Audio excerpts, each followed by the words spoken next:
It may or may not surprise you that the Texas sheriff, who is now conducting a criminal investigation into the Ron DeSantis Martha's Vineyard migrant stunt, which I told you about yesterday, is now receiving death threats.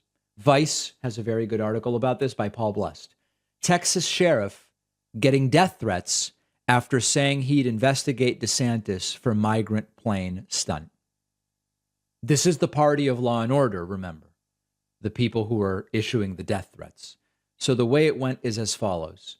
Ron DeSantis had the bright idea to use Florida taxpayer money to fly 48 migrants awaiting asylum decisions from Texas to Martha's Vineyard, an island off the coast of Massachusetts with a very small population and limited resources. We learned after this took place that the migrants were lied to. They were lured there with false promises of jobs and other things. This led to questions as to whether this was even legal, what Ron DeSantis did, or might qualify as human trafficking. We now have lawyers who are representing the migrants who have filed a civil suit. We will talk about that on the bonus show. And we have this Texas sheriff named Javier Salazar, who is criminally investigating DeSantis. I told you about that yesterday. The Texas sheriff said, I'm going to investigate this. It seems that these individuals were lured and that crimes took place. And now he has received, and his office have received, quote, numerous threats. On Tuesday, a spokesperson told Vice News, there have been numerous threats, an influx of calls to our dispatch and administrative offices, along with hateful emails received.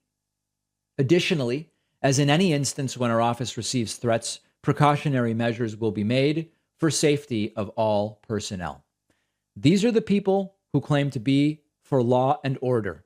They are cheering the possibly illegal stunt of luring migrants to Martha's Vineyard, but they claim to be for law and order. They are then threatening the guy investigating the possible criminality that took place.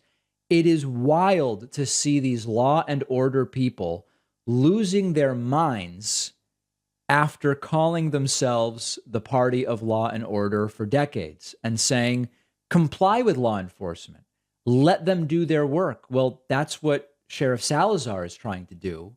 And now they're threatening his life and the life of officers that work in his office. And remember, this is only over the investigative process. There hasn't even been any indictment or charges. And this is related to the Trump stuff as well.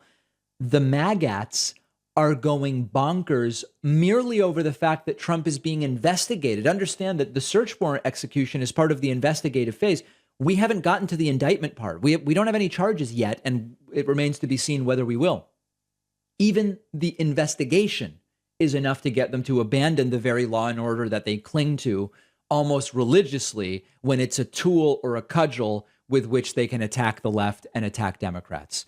What's important here to the Trumpist law enforcement officers and the Trumpist members of the military, but for the most part, the law enforcement officers, you should be aware that these MAGA people, as much as they claim to support you right now, they will turn on you in an instant if you don't support their level of delusion 100%.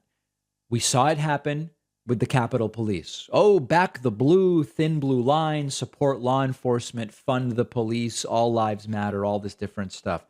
Oh, wait, all of a sudden, the Capitol Police were trying to stop the Trumpists from getting into the Capitol? Well, write them off. We mean support the police, but not those police. Oh, the FBI, which is also law enforcement, they did everything legally to execute a search warrant at Donald Trump's home. Well, yeah, I mean, we back the blue, but not them. I mean, that's different. They're becoming political. The principles don't matter. They abandon them whenever it is not convenient. And if you were in law enforcement, they will abandon you if you don't live up to their delusional expectations. We'll have all the clips we played here on our Instagram, which you can find at David Pakman Show.